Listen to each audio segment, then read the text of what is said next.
صرف آپ کی نگاہیں تھیں اور گنبد خضرا کا جلوہ۔ قافلے سمٹ کر مسافت ایک گام بن گئے تھے، لیکن ظاہر سی بات ہے کہ سارا کا سارا وقت اس کی نظر نہیں کیا جا سکتا ہے۔ ہمارے مہمان مکرم ہم سب لوگ کے دلوں کی بے قراری کا قرار تشریف لا لیے ہیں۔ مہمان مکرم کی موجودگی میں مہمان کا تعارف کرانا ایسا ہے جیسے خود اپنا تعارف کرانا، لیکن بہرحال چند باتیں جو ضروری ہیں وہ عرض کرتا ہوں۔ ایک حدیث پاک حیات الصحابہ کے پہلے پیج پر لکھی ہوئی ہے، جس میں صحابہ کرام کے اوصاف بیان کیے گئے ہیں۔ اس میں 3 وصف ان کا بطور خاص ذکر کیا گیا ہے کہ ان کا دل تقوی سے لبریز تھا اور ان کی زندگی تکلفات سے خالی تھی اور ان کا علم انتہائی گہرا تھا۔ اس کا کوئی مصداق اگر دیکھنا چاہتے ہیں آپ تو مہمان مکرم کو دیکھ لیجئے۔ ایک اور بات ذکر کر دیتا ہوں، تعارف کرانے کے لیے اجنبی آدمی کا تعارف کرایا جاتا ہے۔ تیمور لنگ کا نام سنا ہوگا آپ نے۔ تیمور لنگ بادشاہ نے اپنے ایک قاصد بھیجا تھا اور کہا تھا کہ گھوڑا جہاں تھک جائے وہیں کسی اور کا گھوڑا لے لینا اور چلے جانا، پیغام پہنچانا بہت ضروری ہے۔ تو اتفاق سے بدقسمتی سے اس کا گھوڑا ایسی جگہ تھکا جہاں علامہ مسعود تفتازانی اپنے شاگردوں کے ساتھ فروکش تھے۔ انہی کا گھوڑا لے لیا۔ شاگردوں نے کہا حضرت آپ کا گھوڑا لے لیا ہے۔ پکڑا، خوب مرمت کیا اس کی اور گھوڑا چھین لیا۔ جب وہ قاصد لوٹا تیمور لنگ بادشاہ کے پاس تو اس نے سارا قصہ سنایا کہ میرے ساتھ ایسی گستاخی کی ہے مسعود تفتازانی نے۔ تو تیمور لنگ بادشاہ کا چہرہ لال ہو گیا اور کہا دانت پیستے ہوئے کہ اگر یہ گستاخی میرے اس شہزادے نے کی ہوتی تو اس کا سر قلم کر دیتا۔ تو کسی نے کہا پھر دیر کس بات کی ہے، علامہ سعد الدین تفتازانی کا بھی سر قلم کر دو۔ کہا کم بختو، تمہیں پتہ ہے اس شخص نے اپنی زبان و قلم سے پورے علاقوں پر فتح کر لیا ہے۔ اگر میں ان کے خلاف کچھ کہوں گا تو پوری حکومت، پوری رعایا میرے خلاف ہو جائے گی۔ ظاہر سی بات ہے اللہ تبارک و تعالیٰ کچھ لوگوں کو یہ سعادت دیتے ہیں کہ پورے علاقے کے علاقوں کو مسخر کر لیتے ہیں۔ بات بالکل سادہ اور سمپل رہتی ہے لیکن دل سے اٹھ کر دل میں اتر جاتی ہے۔ سادہ الفاظ بھی پرکار ہوا کرتے ہیں، سادہ الفاظ بھی پرکار ہوا کرتے ہیں، سادہ لفظوں میں بھی زنجیر ہوا کرتی ہے۔ سادہ الفاظ بنا لیتے ہیں اپنا قیدی، سادہ لفظوں میں بھی تسخیر ہوا کرتی ہے۔ مہمان مکرم سے درخواست ہے کہ اپنی گفتگو کا آغاز فرمائیں اور آپ سے درخواست ہے کہ غور سے سنیں۔ الحمدللہ رب العالمین والصلاة والسلام علی سید المرسلین وخاتم النبیین وعلی آلہ وصحبہ اجمعین ومن تبعہم بإحسان ودعا بدعوتہم الی یوم الدین۔ اما بعد فاعوذ باللہ من الشیطان الرجیم، بسم اللہ الرحمن الرحیم۔ کنتم خیر امۃ اخرجت للناس تأمرون بالمعروف وتنہون عن المنکر وتؤمنون باللہ۔ حاضرین گرامی، ہمارے یہاں پلس سے ایک ماہنامہ نکلتا ہے، اس کا نام ہے ارمغان، ناندیڑ والوں کے لیے بہت معروف ہے۔ اس میں تقریباً 15 یا 17 سال سے ہمارے جو اس کے بانی اور ایڈیٹر ہیں مولانا وسیع سلیمان صاحب، انہوں نے اپنے رشتے اور تعلق کا فائدہ اٹھاتے ہوئے، بلیک میل کرتے ہوئے میرے دل میں ایک کام لگایا ہے کہ ایک صفحے کا ایک مضمون لکھنا ہے آخری صفحے کے نام سے۔ وہ مسلسل میں لکھ رہا ہوں، اس میں چلتی پھرتی زندگی کا کوئی واقعہ، اس سے مجھے کوئی سبق ملا، میرے دل کو چھو گیا، اس واقعے سے میں قارئین ارمغان کو بھی شریک کرنے کی کوشش کرتا ہوں۔ اس میں نے ایک واقعہ لکھا ہے اپنے گھر کا کہ عید پر، بقرعید پر کوئی خاص تقریب ہوتی ہے گھر کی، بہن بھائی سب ان کے بچے وغیرہ آ جاتے ہیں، بڑی فیملی ہے تو بہت سارے بچے ہو جاتے ہیں۔ ایسے ہی ایک موقع پر ایک مرتبہ میں کسی حال میں بیٹھا ہوا تھا تو ہمارے خاندان کے سب بچے کھیل رہے تھے۔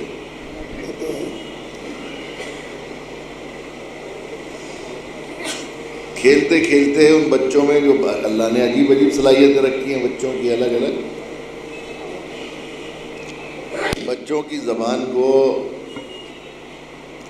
سے فائدہ اٹھاتے ہوئے بہت سے علماء، اولیاء اور عارفین نے اپنی زندگی کے رخ طے کیے، اس لیے کہ وہ معصوم اور پاکیزہ زبان ہوتی ہے، اسے ندائے غیبی سمجھتے رہے ہیں ہمارے قابلین بہت سی مرتبہ، ایسا اس سے فائدہ اٹھاتے ہیں۔ تو بچوں میں بعض بچے ایسے ہوتے ہیں جن میں بچپن ہی سے لیڈ کی اور سرداری کی صلاحیت ہوتی ہے۔ تو ہماری بھتیجی کی ایک بچی کھیلتے کھیلتے بچوں سے پوچھنے لگی کہ اچھا ایک سوال پوچھوں، ایک بات بتاؤ گے، ایک سوال پوچھوں؟ کہا کہ ہاں ابھی پوچھو، کیا سوال ہے؟ کہا سب سے آسان کام کیا ہے یہ بتاؤ۔ تو ایک بچی نے کہا کہ آئس کریم کھانا، اس لیے کہ اسے آئس کریم کا شوق تھا، اس نے کہا آئس کریم کھانا۔ اس نے کہا نہیں اس سے بھی آسان کام بتاؤ۔ اس نے کہا چھٹی میں سونا۔ دوسرے بچے نے کہا چھٹی میں سونا، اس کو یہی آسان لگا۔ تیسرے سے پوچھا نہیں تم بتاؤ، اور بتاؤ کوئی اس سے بھی آسان کام بتاؤ۔ اس نے کہا کہ پکنک پہ جانا گھومنے۔ کہا نہیں اس سے بھی آسان کام بتاؤ۔ کسی نے کہا رسی کودنا، کسی نے کہا کچھ۔ تو وہ کہتی رہی نہیں اس سے بھی ایک آسان کام ہے۔ جب سب بتا چکے تو اس بچی سے آخر میں کہا کہ اچھا ہم تو سب بتا چکے، آپ بتائیے اس سے بھی آسان، اتنے آسان کام بتا دیے ہم نے، اس سے آسان کام کیا ہو سکتا ہے؟ تو انہوں نے کہا اس سے آسان کام بتاؤں؟ کہ ہاں بتاؤں۔ کہ سب سے آسان کام ہے امی کو منانا۔ ماں کتنے غصے میں ہو، کتنے جلال میں ہو، اور پاؤں میں چپٹ کر بچے نے امی امی اماں اماں کہا، بس ختم ہو گیا غصہ جلال۔ سب سے آسان کام، سب نے کہا ہاں آپ نے صحیح بات کہی، سب سے آسان کام امی کو منانا۔ امی کو منانا کیوں آسان ہے؟ اس وجہ سے کہ رحمان و رحیم رب نے اپنی رحمت کے بے نہایت خزانے سے ایک قطرہ مامتا کا، اپنی رحمت کا ساری کائنات اور ساری مخلوق کی ماؤں کو بانٹ دیا۔ اس ایک قطرے رحمت کی وجہ سے ماں کو منانا اتنا آسان ہے۔ میرے دل میں یہ بات آئی تو پھر وہ رحمان و رحیم جس کے پاس وہ بے نہایت خزانہ ہے، اس کا منانا کتنا آسان ہوگا۔ ماں کی مامتا اور رحمان و رحیم رب کی رحمت میں ایک تفاوت ہے، جو نسبت ہے، بالکل اسی نسبت سے آسان ہے اللہ کو منانا۔ کتنا بگڑا ہوا ہو، کتنا گناہ گار ہو، کتنا نافرمان ہو، کتنا باغی ہو، بس در پر آ کے اللہ اللہ کہہ دے، میرے اللہ مان جاتے ہیں، راضی ہو جاتے ہیں۔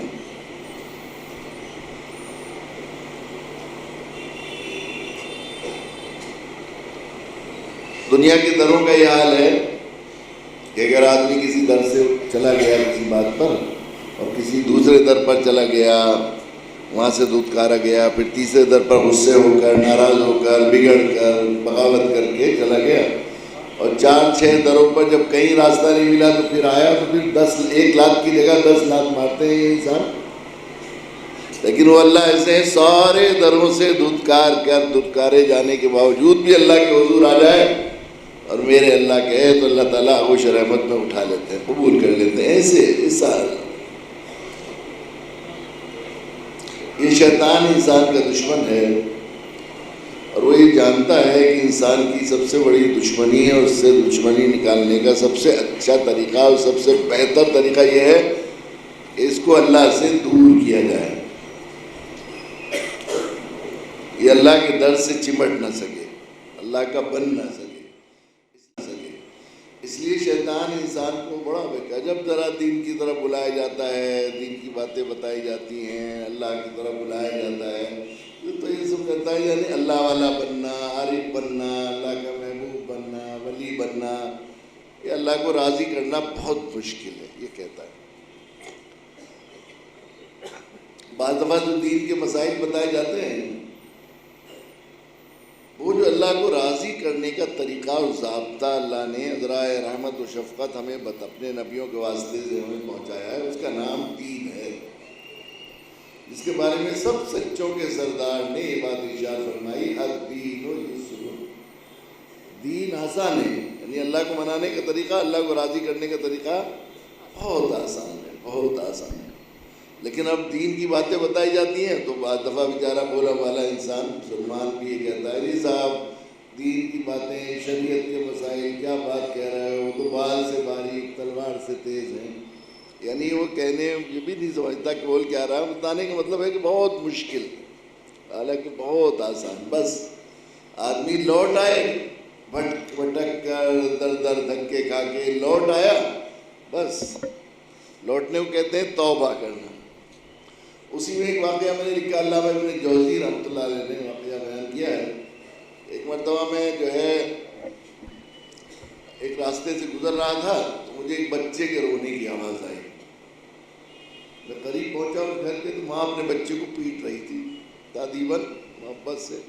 اور بچہ ایسا ہوتا ہے کہ ماں مارتی آہستہ سے ہے لیکن بچہ زور زور چیختا ہے تاکہ پتہ لگے امی اتنی زور سے مار رہی ہو، اماں اتنی چوٹ لگ رہی ہے، اماں ہائے، چیختا ہے وہ ذرا. تو وہ بھی زور زور چیخ رہا تھا.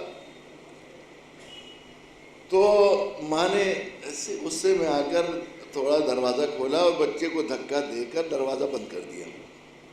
بچہ غصے میں دور تک چلا گیا. پھر انہوں نے دیکھا علامہ جوزی نے مڑ کر تو بچہ رک گیا. پھر کچھ دیر سوچتا رہا، سوچ کر واپس آ گیا. واپس آ کر اس دروازے پر آ کر بہت دیر تک دروازہ پیٹا. اس نے کنڈی بجائی، اماں کھولو اماں کھولو، مگر اماں نے نہیں کھولا. تو بچہ تھک گیا اور وہی دہلی پر بیٹھ گیا. اب دہلی پر بیٹھ گیا تو تھوڑی دیر بعد آنکھ لگ گئی اس کی. بچہ تھا وہ تو، بچے کی تو کہیں بھی آنکھ لگ جاتی ہے. دہلی پر سر رکھ کر سو گیا. اماں کو خیال آیا کہ بچہ میرا بچہ کہیں دور نہ چلا جائے، تلاش کرنا مشکل ہو جائے. اس میں وقتی تھا اور مصنوعی غصہ تھا. تو وہ چلا گیا. وہ ماں نے دروازہ کھولا، دیکھا میرا لاڈلا، میرا لال میری دہلیز پر سر رکھ کر نیچے سو گیا بغیر بستر کے، کہیں کے زمین میں ہی. تو ماں کا کلیجہ نکل گیا محبت سے اور اس نے پیار کیا اس کے گال پر. بچہ سویا تو اسے لاڈ آیا، پیار آیا اور اس کی آنکھوں سے آنسو نکل آئے. وہ آنسو اس کے گال پر گرے تو بچہ اٹھ گیا. اب جیسے آنکھ کھل گئی تو ماں نے پھر آرٹیفیشل اور مصنوعی غصہ دکھایا تو پھر آ گیا ہے، گیا نہیں. کہ ماں میں چلا بھی گیا تھا اور میں نے اپنے ذہن میں بہت سے پلان بھی بنا لیے تھے. ایسا جاؤں گا، اتنی محنت کروں گا اور ایسے تجارت کروں گا، اتنا بڑا آدمی بن جاؤں گا، یہ بن جاؤں گا، وہ بن جاؤں گا. مگر پھر دل کے اندر سے کسی نے یہ بات کہی کہ بیٹا تو کہیں بھی چلا جائے گا سب کچھ مل جائے گا ہر جگہ، لیکن ماں کی ممتا اس در کے علاوہ کہیں سے نہیں ملے گی. اس لیے پاؤں واپس لوٹ آئے، کھنچ گئے. تو ماں نے کہا جب میرے بچے، جب تجھے یہ خیال ہے کہ ماں کی ممتا اس در کے علاوہ کبھی نہیں ملے گی، تو گلے سے لگا کر ماں نے اسے ایک اور دفعہ پیار کیا اور کہا تیری ماں بھی تجھ سے وعدہ کرتی ہے کہ اب تجھ سے کبھی ناراض نہیں ہوگی. لوٹ کر اللہ کی طرف آ گیا. بس ان لوٹنے کو کہتے ہیں توبہ. تو کیا فرماتے ہیں رب؟ اللہ فرماتے ہیں اپنے کلام، ان اللہ یحب التوابین، ان اللہ یعفو التوابین، یغفر التوابین نہیں فرمایا. اللہ تعالیٰ مغفرت فرما دیتے ہیں، اللہ تعالیٰ معاف فرما دیتے ہیں توبہ کرنے والے کو، لوٹ کر واپس آ جانے والے کو معاف فرما دیتے ہیں. بلکہ یحب التوابین، اللہ تعالیٰ محبوب بنا لیتے ہیں، اللہ تعالیٰ محبوب بنا لیتے ہیں توبہ کرنے والے. بس انسان اس کو راضی کرنا چاہے.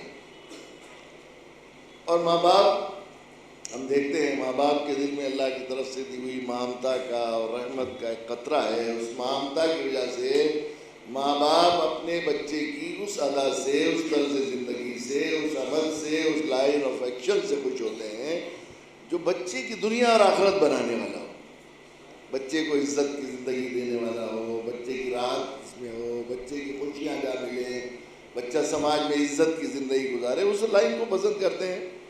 اور ماں باپ اس لائن سے، اس طرز زندگی سے، اس عادت سے اور اس عمل سے بچے کے ناراض ہوتے ہیں، اولاد کے ناراض ہوتے ہیں، جو ان کی دنیا کو بھی جہنم بنائے اور آخرت کو بھی سماج میں بے عزت ہو اور تنگی کی زندگی گزارے، پریشانی میں پھنسے، مشکل میں پھنسے ماں باپ. تو اللہ بھی بندوں کے اسی عمل سے خوش ہوتے ہیں جو بندوں کی دنیا اور آخرت کی فلاح کی ضمانت ہو. اللہ ماں باپ کو تو تھوڑا بہت لالچ ہوتا ہے، بشر ہیں کہ ہم بڑھاپے میں بچہ ذرا اچھی زندگی گزارے گا تو ہمارے لیے بھی تھوڑی راحت کی بات کرے گا، یہ ہوتا ہے تھوڑا بہت. لیکن اللہ تو اس کی شان تو بے نیاز ہے. اللہ اللہ کو ضرورت نہیں.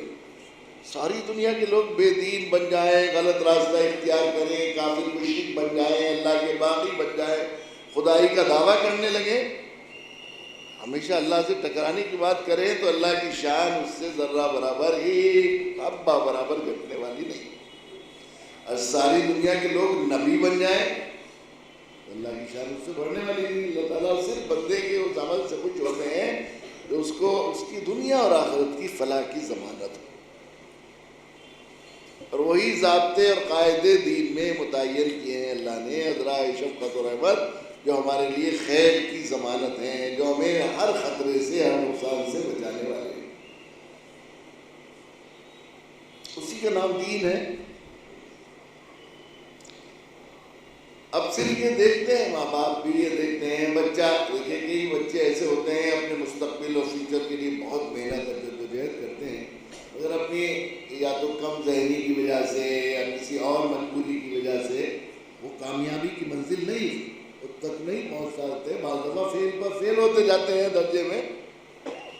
جو بچے پڑھتے ہیں اور محنت کر رہے ہیں, جدوجہد کر رہے ہیں, اور فیل ہو جائیں تو ماں باپ ان کا کتنا حوصلہ بڑھاتے ہیں, انہیں کبھی ڈانٹتے نہیں بیٹا اسی میں سے نکلے گا, تم کیوں بات کر رہے ہو, تم نے تو پہلے کے مقابلے میں بہت اچھے نمبر لائے ہو, کوئی بات نہیں, دیکھو فلاں آدمی بھی بچہ فیل ہوا تھا, پھر دیکھو کتنا بڑا آدمی بن گیا, یہ ہوا, ان چیزوں سے آدمی کو سبق ملتا ہے, بہت سی چیزیں, کوئی ہمت نہ ہو اسے کریں گے.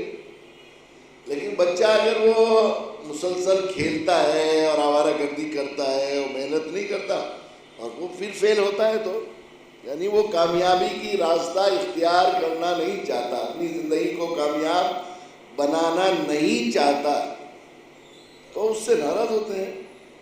بس ایسے ہی ماں باپ بھی اللہ سے جو ہے یہ دیکھتے ہیں, اس طرح اللہ بھی, بس اللہ دیکھنا چاہتے ہیں کہ بندہ ہمیں راضی کرنا چاہتا ہے کہ نہیں. ماں باپ بھی اس بچے سے ہرگز راضی نہیں ہوں گے جو ماں باپ کو راضی کرنا نہیں چاہتا, بلکہ جس ماں باپ جس بات طریقے سے ناراض ہوتے ہیں, ہمیشہ وہی کام کرتا ہے تو ماں باپ ناراض ہوتے ہیں اس سے. اور جب یہ دیکھتے ہیں کہ بچہ ہمارا ہمیں راضی کرنا چاہ رہا تھا لیکن کر نہیں سکا, پورا مجبوری کی وجہ سے,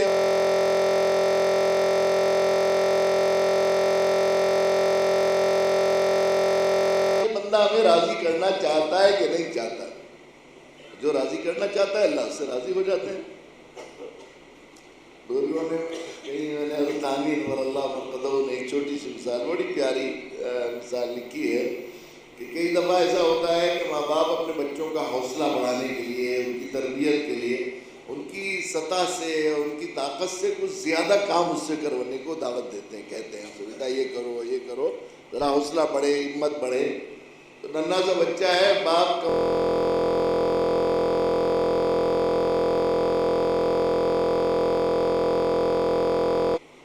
بڑا سا تکیہ, تو ابا نے کہا کہ بیٹا دیکھو ابا کی کمر کو ٹھنڈ لگ رہی ہے, وہ تکیہ اٹھا کے لاؤ. بچے نے دیکھا اتنا بڑا تکیہ, پھر اپنے اوپر دیکھا, پھر ابا کی طرف دیکھا, ابا اتنی محبت کرتے ہیں, کمر کو ابھی ٹھنڈ لگ رہی ہے, دیوار سے لگا رکھا ہے, سخت دیوار ہے. پھر تکیے کی طرف دیکھا, میری تکیے سے بہت, میری سطح سے زیادہ کا ہے, میں کیسے لا سکتا ہوں. اپنے اوپر دیکھا, میں تو بہت چھوٹا ہوں. تو ماں باپ نے بہت حوصلہ بڑھایا, نہیں بیٹا تم تو بہت بہادر ہو, لے کر آؤ گے تکیہ, چلو لاؤ بیٹا, چلو تکیہ لے آؤ.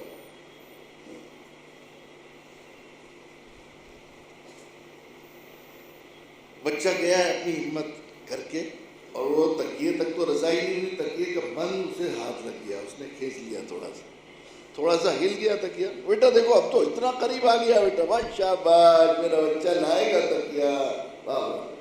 اس نے اور کھینچا, دوبارہ جا کر پھر جست لگائی, پھر اور کھینچا تو تھوڑا سا اور آگے قریب ہو گیا. پھر سہبارہ اس نے پھر جست لگائی, پھر اور کھینچا تو پھر اور قریب ہو گیا. پھر جو اس نے جست لگا, بیٹا بس اب تو آ گیا, اب تو تمہارے ہاتھ تک پہنچ گیا تکیہ, واہ شاباش, لے کر آؤ بیٹے, جلدی سے جاؤ, شاباش شاباش. پھر گیا وہ بچہ, اور تکیہ جیسے کھینچا اس نے تو تکیہ نیچے لٹک گیا ڈسک. کہا بیٹے اب تو آدھا تکیہ آ گیا, بس لے آؤ جلدی تکیہ. اب بچے نے جیسے تکیے کو ہاتھ لگایا, تکیہ بہت وزنی, بچہ بہت چھوٹا, بچہ نیچے اور تکیہ اس کے اوپر. تو ہم آپ دیکھیں گے تو کیا کریں گے, فوراً اٹھیں گے, بیٹھے رہیں گے, اسے دبا رہنے دیں گے, کیا کریں گے؟ ہم میں سے کوئی آدمی ہے ایسا کرے گا؟ دیکھ کر کیا کریں گے؟ فوراً دوڑیں گے, جا کر پہلے بچے کو گود میں اٹھائیں گے, تکیے کو گود میں نہیں اٹھائیں گے, پہلے بچے کو گود کلیجے سے لگائیں گے, اور پھر اس کو پیار کریں گے, اور پھر تکیے کو لائیں گے پکڑ کر, اور دوسرے اس میں میرا بچہ تکیہ لے آیا, واہ واہ, شاباش شاباش, واہ میرا بچہ. ہوتا ہے نہیں یہ بات؟ تکیہ لائے نہیں, وہ تکیہ گرا دیا اس نے, تکیے کے نیچے دب گیا, لیکن ماں باپ خوش ہو گئے, خوش ہو گیا باپ, کلیجہ نکل گیا, میرا بچہ تکیہ. کتنی محنت کی. اللہ تعالیٰ بھی بس بندے کو دیکھنا چاہتے ہیں کہ بندہ اللہ کو خوش کرنا چاہتا ہے کہ نہیں. اب اگر چاہتا ہے اور عمل کو مکمل نہ کر سکے, وہ اپنے آپ کو بنا نہ سکے, اپنے آپ کو سنبھال نہ سکے, تقوی کی راہ بھی اختیار نہ کر سکے, پوری ایمان میں کمال پیدا نہ کر سکے, پھر بھی اللہ راضی ہو جاتے ہیں, خوش ہو جاتا ہے, پھر اس کو آغوش شرم اٹھا کے لفٹ میں اٹھا لیتے ہیں, پھر اوپر. ایسا ہوتا ہے. اللہ یہ پوری تاریخ انسانی گواہ ہے. لیکن جو بندہ خود ہی اللہ کو راضی نہ کرنا چاہے, ماں باپ تو کہہ رہے ہیں ادھر آؤ بیٹے, اور وہ بھاگ رہا ہے ادھر دوسری طرف. ماں باپ تو کہہ رہے ہیں کہ بیٹا یہ راستہ اختیار کرو تم, تو وہ دوسرا راستہ اختیار کر رہا ہے. تو ہرگز ہرگز اس سے کبھی کبھی ماں باپ بھی راضی نہیں ہوتے. اللہ بھی اس سے راضی نہیں ہوں گے جو آدمی خود راضی نہ کرے, جو خود اللہ کو ناراض کرنا چاہے, جو اللہ اس سے چاہتے ہیں اس کے خلاف زندگی گزارنا چاہے, بغاوت کی راہ اختیار کرے, تو پھر اللہ کیوں راضی ہونے لگے اس سے؟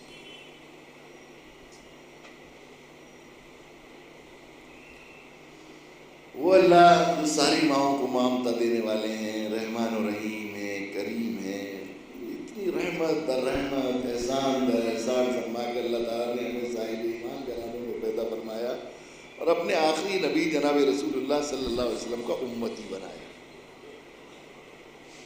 اور اللہ کے نبی جناب رسول اللہ صلی اللہ علیہ وسلم پر ختم نبوت کا اعلان فرما کر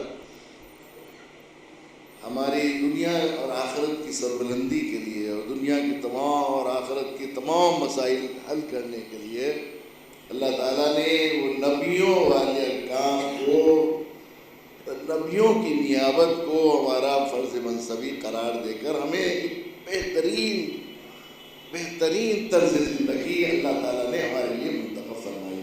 اور بڑی شان کے ساتھ اللہ تعالیٰ نے ہمارا تعارف فرمایا, کنتم خیر امۃ اخرجت للناس, تم بہترین امت, تم سب سے اچھے ہو. حضرت عمر رضی اللہ تعالیٰ عنہ فرمایا کرتے تھے, یہ نہیں فرمایا انتم خیر امۃ, کنتم خیر امۃ. انتم خیر امۃ کو اردو میں کہا جائے اگر تو تم بھی اچھے ہو اور تم بھی اچھے ہو, یہ نہیں فرمایا تم ہی خیر امت ہو سے, کنتم خیر امۃ, تم ہی اخرجت. اس لیے اچھے نہیں ہو تم, اس لیے سب سے بہتر نہیں ہو تم کہ تم ٹوپی اوڑھتے ہو, داڑھی رکھتے ہو, کرتا پاجامہ پہنتے ہو, یہ نہیں فرمایا. اس لیے تم سب سے اچھے نہیں ہو کہ ہمارے گھروں کو آباد کرتے ہو اپنے سجدوں سے, یہ بھی نہیں فرمایا. یہ بھی نہیں فرمایا تم اس لیے سب سے اچھے ہو, تم اس لیے سب سے بہتر ہو, تمہارا طرز زندگی اور تمہارا اسٹیٹس سب سے اونچا ہے کہ تم جو ہے سب گرمی کے موسم میں بھوکے پیاسے رہ کر ہماری محبت میں روزے رکھتے ہو, یہ بھی نہیں فرمایا. تم سب سے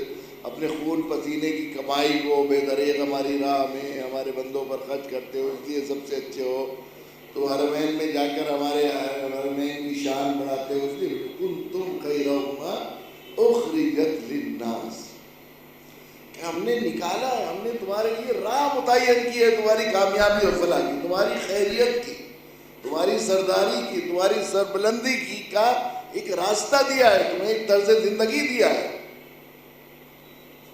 تمہاری سربلندی دنیا اور آخرت کی فلاح کے لیے تمہیں ایک طرز زندگی دیا ہے. اخرجت للناس, کہ تمہیں انسانوں کی بھلائی اور نفع رسانی کے لیے نکالا گیا ہے, تمہیں بھیجا ہے اس کام کے لیے.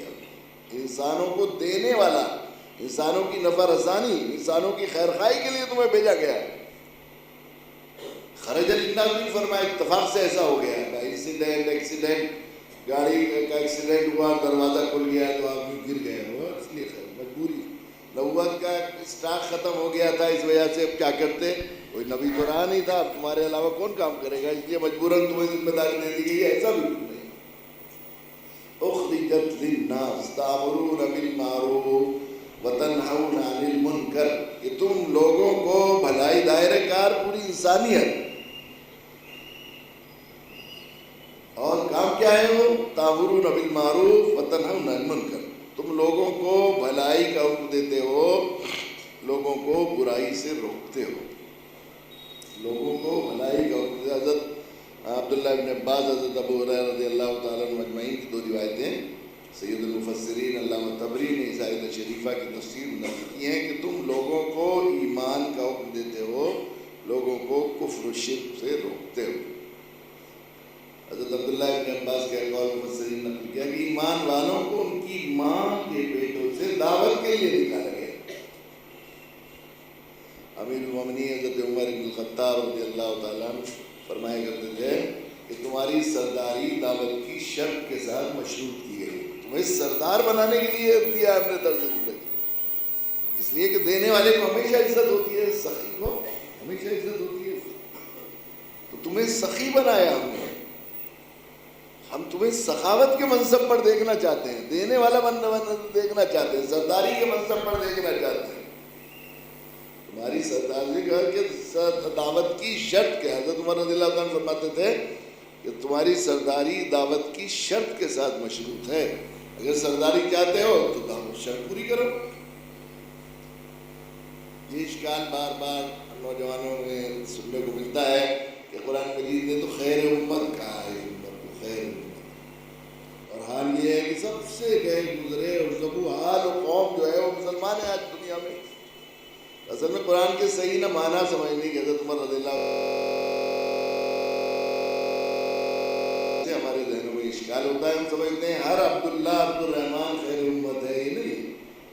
قرآن کہتا ہے افسری کرو گے تو افسر کہلاؤ گے، جھاڑو لگاؤ گے تو افسر کیوں کہلاؤ گے؟ نبیوں کی راہ چلو گے تو خیر امت کہلاؤ گے، نبیوں کی نیابت کرو گے خیر امت کرو گے۔ نبیوں کی نیابت کیا ہے؟ سخیوں کی نیابت، دنیا انسانیت کی نیا کے کیونہاروں کی نہیں ہے۔ نبی کیا کرتے ہیں؟ جو میرے پاس دولت ہے ساری انسانیت تک وہ پہنچ جائے، جس اللہ سے میرا تعلق جڑا ہوا ہے ساری انسانیت اس اللہ سے جڑ جائے، جس جنت کا راستہ مجھے میرے اللہ نے سجھا دیا ہے ساری انسانیت جہنم کی راہ سے بچ کر جنت جانے والی بن جائے۔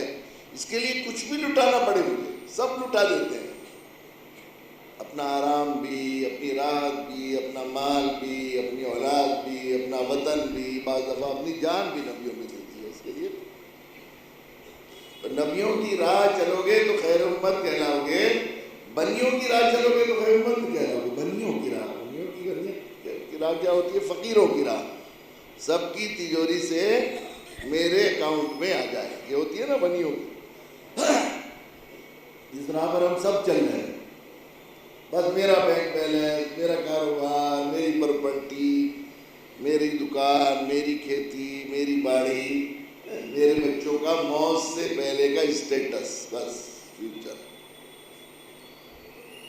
تو مانگنے والے کو کبھی عزت نہیں ہوتی، مانگنے یہاں اعلان کرے گا تو جوتوں پہ جا کے بیٹھنا پڑتا ہے، اعلان کرنے والے کو، دینے والے کو عزت ہوتی۔ تو اللہ کیا چاہتے ہیں کہ ہم سخی بنیں، اللہ چاہتے ہیں کہ ہم سخاوت کے منصب پر ہیں۔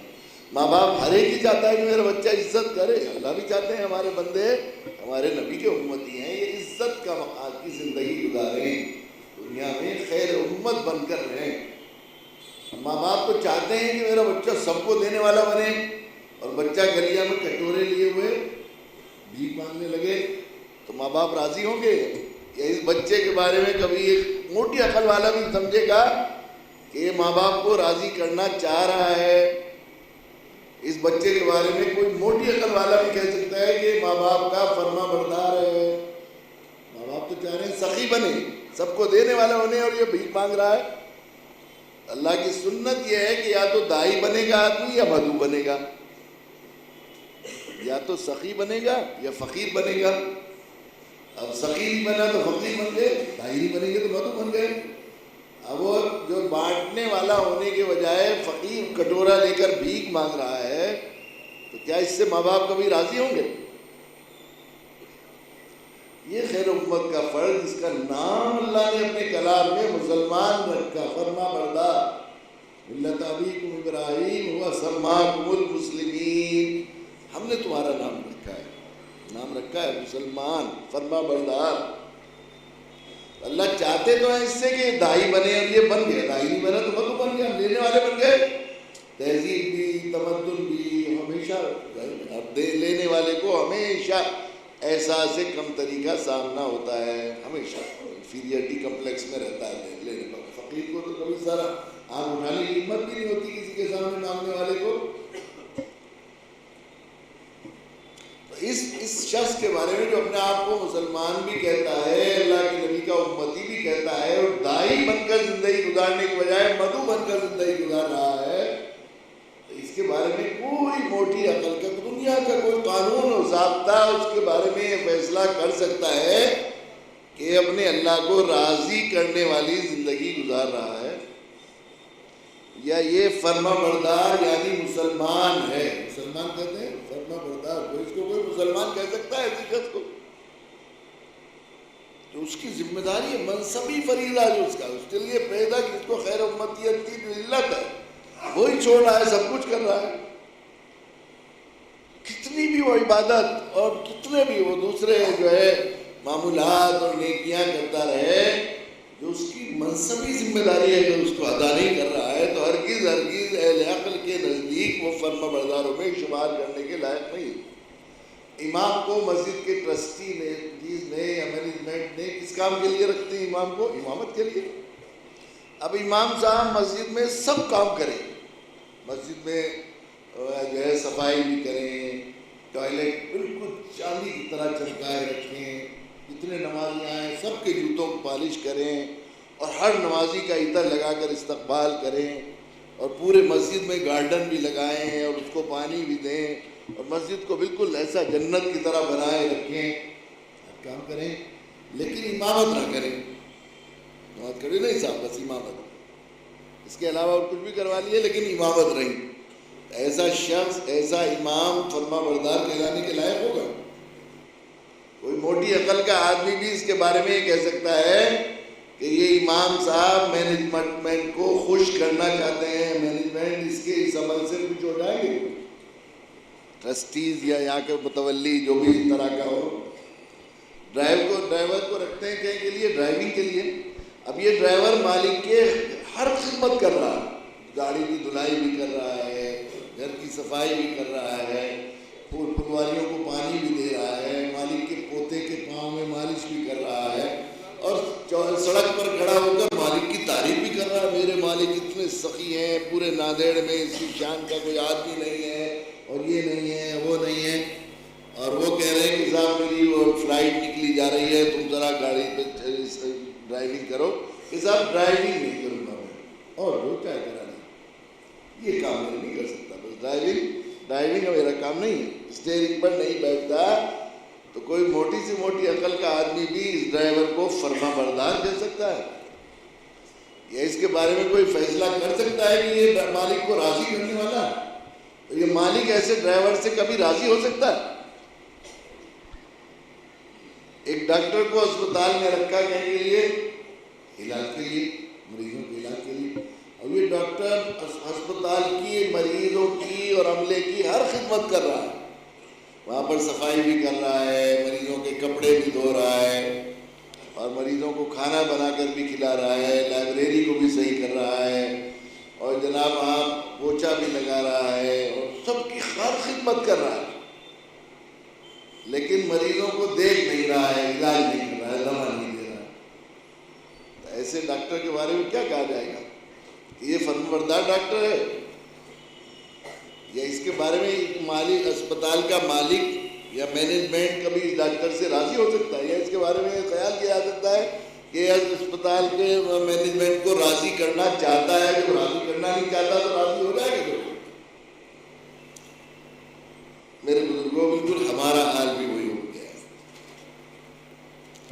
ہم ایسے امام ہیں، وہ مسلمان جو سال نماز بھی پڑھ رہا ہے، روزہ بھی رکھ رہا ہے، حج بھی کر رہا ہے، زکوٰۃ صدقہ خیرات بھی کر رہا ہے، نفلی نمازیں پڑھ رہا ہے، تسبیحات پڑھ رہا ہے، اور جو اس کی منصبی ذمہ داری اپنا ختم نبوت کے بعد دی گئی ہے وہ نہیں دے رہا ہے،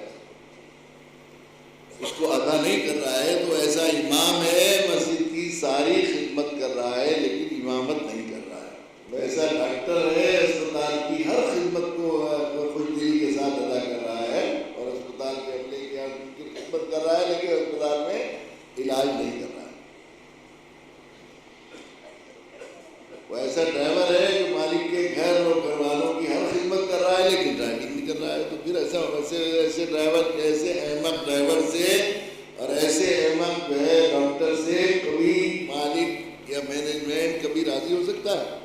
ایسے مسلمان سے جو چاہتے تو ہیں اللہ، میں یہ چاہتے تو ہیں اللہ کی اس عزت کی زندگی گزارے، اس کو خیر امت یہ سرداری کے منصب پر فائز کیا ہے، اور یہ دینے والا بننے کے بجائے لینے والا بن گیا، دائی بننے کے بجائے مدعو بن گیا، تو پھر یہ کیسے اس کی کیفیت اس کے بارے میں کہا جا سکتا ہے کہ یہ فرما بردار یعنی مسلمان ہے، یا یہ اللہ کو راضی کرنا چاہتا ہے؟ اللہ کو راضی کرنا نہیں چاہتا تو پھر اللہ کیوں راضی ہوں گے؟ اللہ ایسے بندے سے کبھی راضی ہونے کا تصور ہی، سوال ہی پیدا نہیں ہوتا۔ اللہ تعالیٰ اپنے فضل سے، اپنی رحمت سے جو ہے اس کی ستاری فرما دیں اور نظر انداز فرما دیں تو یہ کہا، لیکن ضابطے اور قاعدے کے مطابق کبھی بھی ایسے مسلمانوں سے اللہ کو راضی ہونا نہیں چاہیے، ضابطے اور قاعدے کے مطابق۔ یہ بات ہے، سچی بات یہ ہے کہ بعض دفعہ والدین بچے کو کوئی اور لائن منتخب کرتے ہیں اور بچہ اپنے لحاظ سے اس سے اونچی معیاری کوئی لائن بھی اگر منتخب کر لے تو بھی دیکھتے ہیں والدین اتنی شفقت و رحمت کے باوجود اس سے راضی نہیں ہوتے۔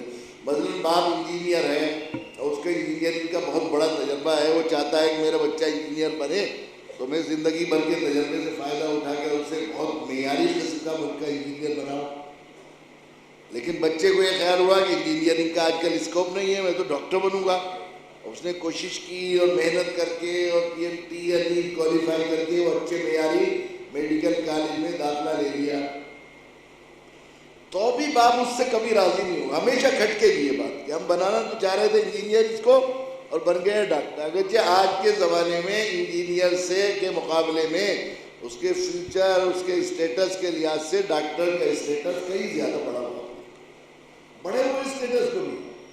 اور اگر باپ چاہتا ہے کہ سخی بنے اور بیٹا کٹورا مانگنے لگے تو پھر کیسے راضی ہو جائے؟ اللہ چاہتے ہیں ہم دائی بنے اور ہم مدعو بن کر زندگی گزار رہے ہیں، پھر ہم ظاہر ہے کیوں ناراض، کیوں اللہ ناراض نہیں ہوں گے؟ یہ اصل میں جو حالات چل رہے ہیں دنیا میں آج کل، یہ کائنات جس میں ہم رہ رہے ہیں، اس میں صرف ایک اللہ کی حکومت چلتی ہے۔ یہ جو کہتے ہیں آپ کے باہر اس کی سرکار، آپ کے باہر اس کی سرکار، یہ سرکاریں نہیں، یہ کٹ پتلیاں ہیں جو روز اترتی ہے روز چڑھتی ہیں۔ کتنے چائے والوں کو پرائم منسٹر بنا دیتے ہیں اللہ تعالیٰ، کیسے کیسے پرائم منسٹروں کو کیسا فقیر بنا دیتے ہیں۔ ہمارا تو ایمان ہے رضی اللہ بحاکم الحاکمین پر، حاکموں کا حاکم کون ہے؟ اللہ۔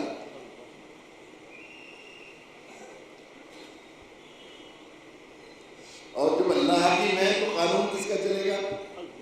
اللہ کے چلے گا نا۔ یہ جو سرکاریں جن کے اترنے سے، جن کے چڑھنے سے یا جن کے برسر اقتدار آ جانے سے ہم جو ہے یا تو مایوس ہو جاتے ہیں یا خوش ہونے لگتے ہیں، اگر ان کی حکومت چلتی تو میں نے پچھلی مرتبہ بھی شاید عرض کیا تھا کہ وہ میں نے چند ماہ پہلے ہندوستان ٹائمز میں ایک تفصیلی رپورٹ آئی تھی کہ گزشتہ 10 سالوں میں جو لوگ ملکوں کے فرما روا تھے یا پرائم منسٹر تھے یا پریزیڈنٹ تھے، پچھلے 10 سال 50 سالوں میں نہیں کہ پچھلے ان کے ابا بادشاہ تھے یا ان کے دادا بعض مغل تھے اور ان کی اولاد ہو رہی ہے، سر جو پچھلے 10 سالوں کے اندر یا پرائم منسٹر تھے، سی ایم یا M P M L A نہیں تھے، وہ یہ یا صدر یعنی ملک کے سب سے بڑی پوسٹ پر تھے، ان میں سے 58 ملکوں کے پرائم منسٹر اور پریزیڈنٹ جیلوں میں سڑ رہے ہیں۔ 58، ایک آدھ نہیں، 2-3 ملک نہیں، 58 ملکوں میں، 1/4 ملکوں سے زیادہ ملکوں کے جو ہے پڑوس کے نواز شریف میں 3 مرتبہ پرائم منسٹر رہے ہیں، وہ جیل ہی میں ہیں، جیل ہی میں سے گئے ہوئے ہیں علاقے۔ اب زرداری پریزیڈنٹ رہے، وہ جیل میں ہیں۔ صدر مرسی شہید ہو گئے بیچارے، جیل کے اندر۔ مصر کے کیسی شان کے صدر تھے، ان کا ایک اور صدر مصر کے جیل میں ہیں۔ کوریا کے ایک پرائم منسٹر جیل میں ہیں۔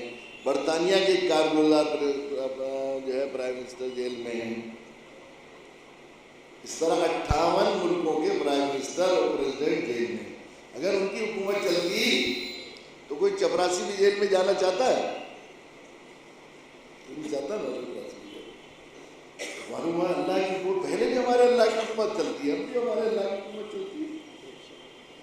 جب ہمارے اللہ کی حکومت چلتی ہے تو قانون بھی میرے اللہ کی چلتا ہے، اور اللہ کی دنیا کے قانون جنہیں مجازی طور پر اللہ حکومتیں دیتے ہیں تو ان کے قانون کی عقلیں ناقص، ان کی سوچ ناقص، ان کی پہنچ ناقص، ان کے آداب ناقص، اس لیے ان کے قانون روز بدلتے رہتے ہیں۔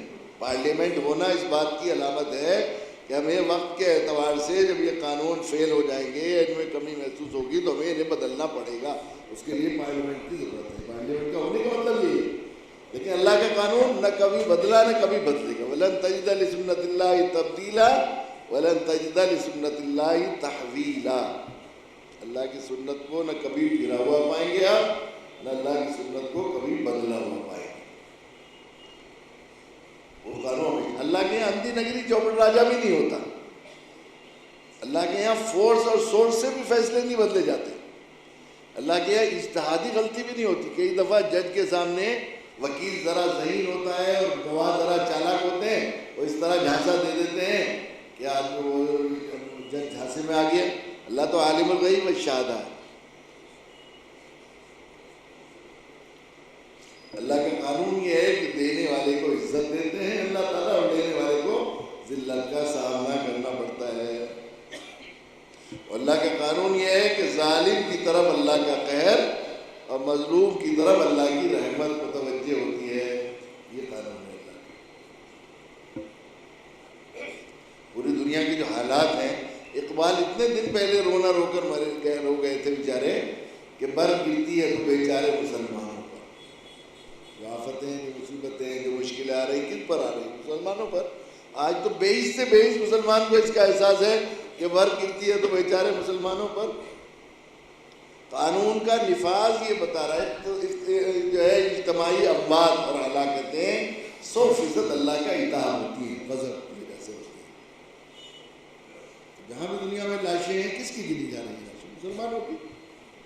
قانون کا نفاذ بتا رہا ہے، حکم کا نفاذ بتا رہا ہے کہ غضب ہماری طرف اور رحمت ان کی طرف متوجہ ہے۔ اس کا مطلب یہ ہے کہ ظلم ہم نے کیا ہے۔